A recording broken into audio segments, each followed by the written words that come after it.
Terraria is an open world sandbox game, and the beauty is, no two playthroughs are ever the same. This causes players to come up with their own strategies and tactics to make the game easier. But with all the freedom Terraria offers, some strats are definitely going to be better than others. This is horrible! So today, we'll be breaking down 9 of the absolute worst strategies engineered by the trifecta of Reddit, YouTube, and the wiki itself, to see if they are actually good, situational, or straight up absolutely garbage. Let's get straight into this, and I really hope you enjoy. Have you ever killed Skeletron and became so happy, just to realize you gotta spend the next 3 hours building a wall of flesh arena while getting assaulted by more demons than you can count? Well, this trick promises a solution: lava walking. Instead of stone blocks, we can just use water walking boots and an obsidian skin potion to walk across the lava and easily escape the wall. This sounds amazing, but does it really work? Well, let's put it to the test. So I'm using a very good, but still reasonable pre-hard mode setup, with the bee's knees as my weapon of choice. I drank the potion up and burned the guide voodoo doll right in front of the real one. Sorry about that. And keep in mind, I did no preparation. I didn't really destroy many platforms or anything, so I was kind of going in blind, and I really did not think this was going to go good.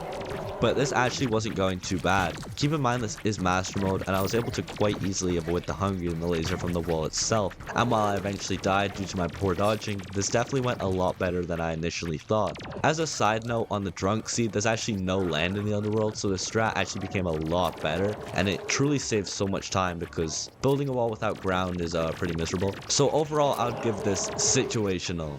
It can be good based off the circumstance, but nothing meta defining, and more often than not, you can really just make a bridge. Okay, so I'm really excited about this next one. Hoiks. No clue why it's called that, but apparently this can break the boss's ankles and allow you to abuse their AI. So let's test it on Skeletron. So basically a hoik is a line of like hammered blocks, which once inside allows you to teleport at pretty extreme speeds. Normally this is used for things like getting inside the jungle temple early or even as mob defense, but I engineered the design a little to turn it into a full-on loop, which once entered makes you go pretty fast and also die from fall damage. But once we equip a horseshoe, we are now ready for Skeletron, and it's actually working.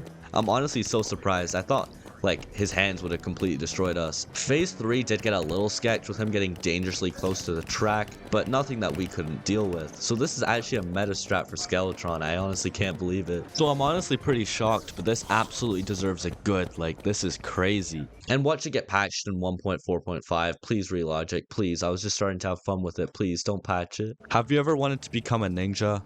No, not that one. A real ninja. Well, apparently now you can. Well, at least the dodging part. Terraria shurikens are still closer to wet noodles than a real ninja star. But anyways, this strat is maxing dodge chance, and it sounds pretty cool, you know, just becoming Floyd Mayweather and dodging everything, so let's try it. So with this exact build of Brain of Cthulhu and Master Ninja Gear for dodging, Star Veil for longer dodge times, hollowed armor for periodic moments of safety, and the rest for basic survival. So let's try this against the big bad of the sea, Duke Fishron. By the way, I'm standing on spikes because they still activate the dodge chance, but they only deal 1 damage, which is a lot less than 400 plus from Duke. Although the spikes and accessories are limiting most of the damage, this was really not going to plan. Duke Fishron still had no problems landing hits in between my moments of safety, making it extremely hard and honestly luck-based to survive long enough to get a heal. After many tries, I tried giving it a go against a weaker enemy like Golem, and this time it was working a lot better. Golem deals significantly less damage than the Duke, so even the hits that got through were not as nearly life-threatening.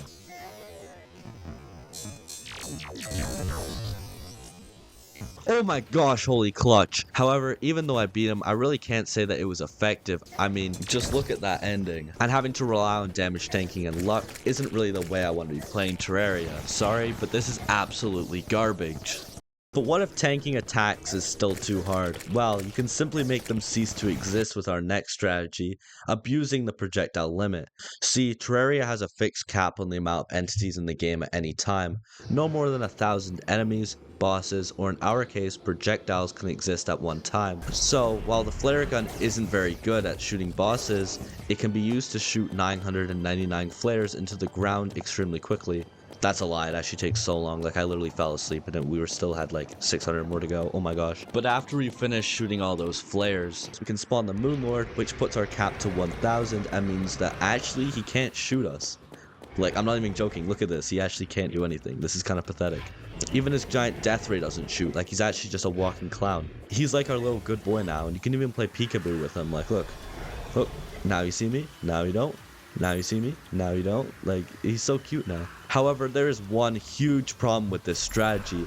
Because of the maxed out projectiles, I can't use guns, summons, or even most swords for some reason. Like, why is a sword a projectile? What the heck? However, luckily, after trying enough weapons, I found that the key brand can actually swing. Who would have known that this garbage weapon could have a use? But it's actually really hard to get hits in. I had to resort to the truffle mount to even get close enough to the eyes. And let's just say the damage is extremely underwhelming. So while you are completely safe and this is a guaranteed win, with the insanely long setup and fight time, I just can't give this a good. But it's definitely not useless, so situational.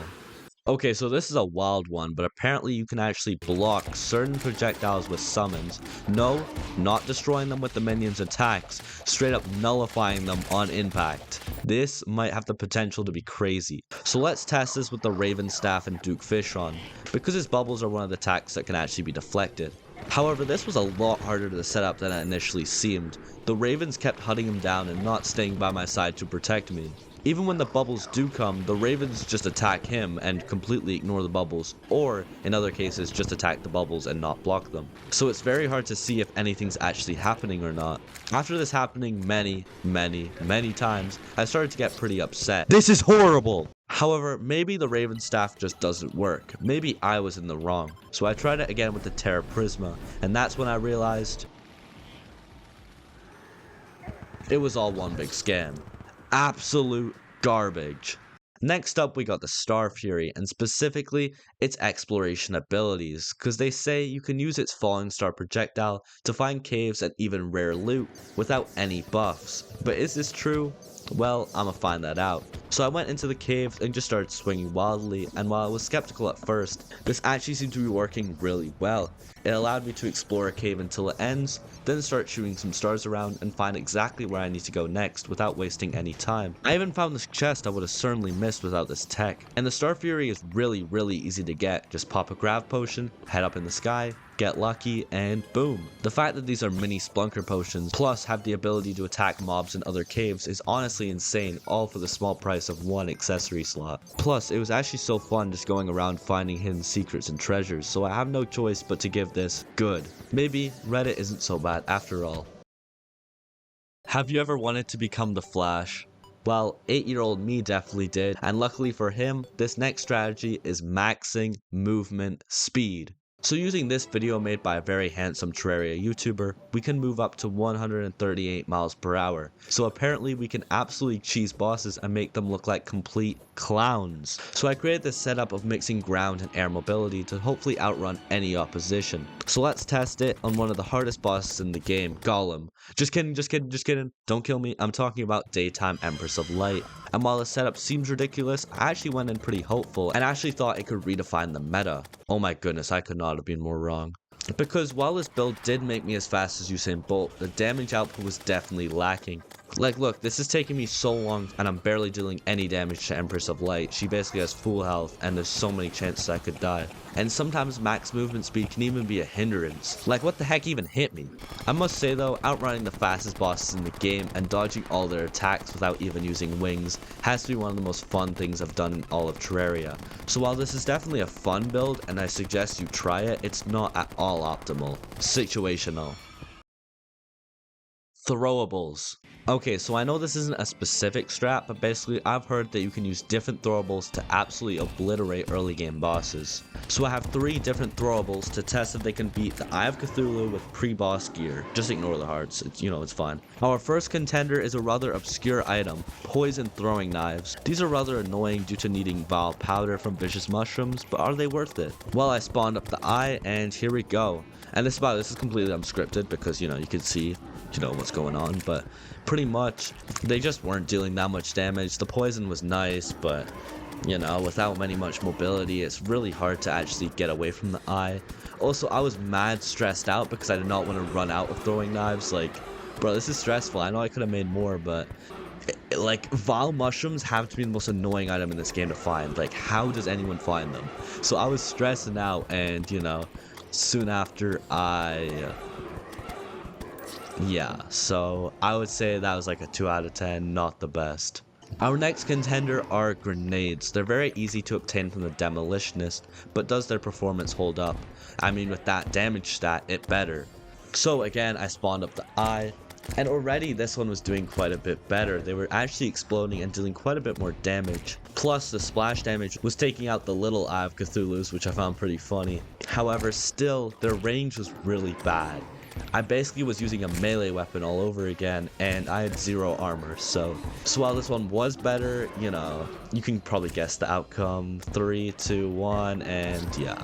So, not the best, but I would say that's like a 4 out of 10. They were a bit better than the throwing knives. And our last challenger is the renowned Bee-Nade. Although they are pretty hard to get from the big B, I can't do a throwable test without these guys. So again, I spawned up the Eye of Cthulhu, and yeah, I was pretty hopeful on this one. Because the main difference is when they land, they actually split and the bees home in, so I can really keep my range and kind of let the bees do all the work, which they definitely were. Like, I kind of feel bad for Eye of Cthulhu. This has to be some psychological bullying. Oh my gosh, why is my chair like squeaky, bro? What the heck? The Eye of Cthulhu is absolutely pathetic. He can't do anything. He is an absolute clown. So, yeah, no, he kind of got destroyed, I'm not gonna lie. Second phase still doesn't even stand a chance. And 3, 2, 1. Oh, wait. There we go. He's dead. So overall, I really don't think these are viable because the knives and bombs just took so long to kill him, and while the Bee-Nades did do a really good job, who is going to kill Eye of Cthulhu before Queen Bee? Like, you have to be a bit of a psychopath. So I'm going to say overall, these are absolutely garbage. Our final strat, whip stacking. Okay, so let me briefly explain what this is. So Summoner has 2 parts, minions and whips.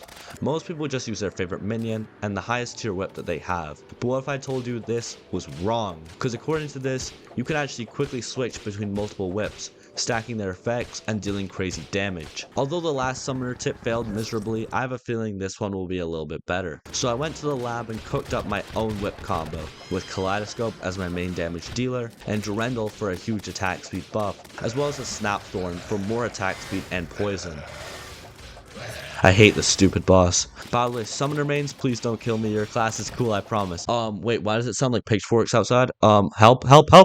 So I wanted to compare my combo build to a standard Summoner build with just the Kaleidoscope, and oh boy, the results were interesting. So with just the Terra Prisma and Kaleidoscope, the fight was going pretty good. I was able to dodge the Empress pretty easily and had no problems hitting her, even in my smaller than average size arena, and after a while, I was able to kill her in just under a minute. Now time for the Wizard Lizard Whip combo build.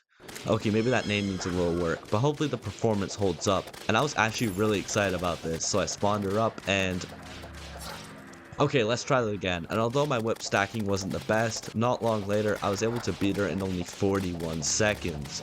That's absolutely insane, considering that was my first try, and I wasn't even optimizing the swaps and was constantly messing up my inputs or spacing. So yeah, whip stacking definitely makes a big difference, and honestly, I was just having so much fun going around fighting bosses, trying to figure out the best combo to take them out. It really makes Summoner feel a lot more rewarding and skilled. So not gonna lie, I'm definitely gonna be using this in my next playthrough, so that is a pretty clear good. Wait, no, I want to try to spawn her. So overall, Terraria's worst, or I guess more so weirdest strategies, some of them are good, some of them are bad, some of them are just meh, but regardless, Terraria is an amazing game. You can play it however you want, and regardless, just have some fun because all worlds end eventually, but the memories last forever. Hope you have an amazing day, subscribe if you want, but no pressure, and see ya!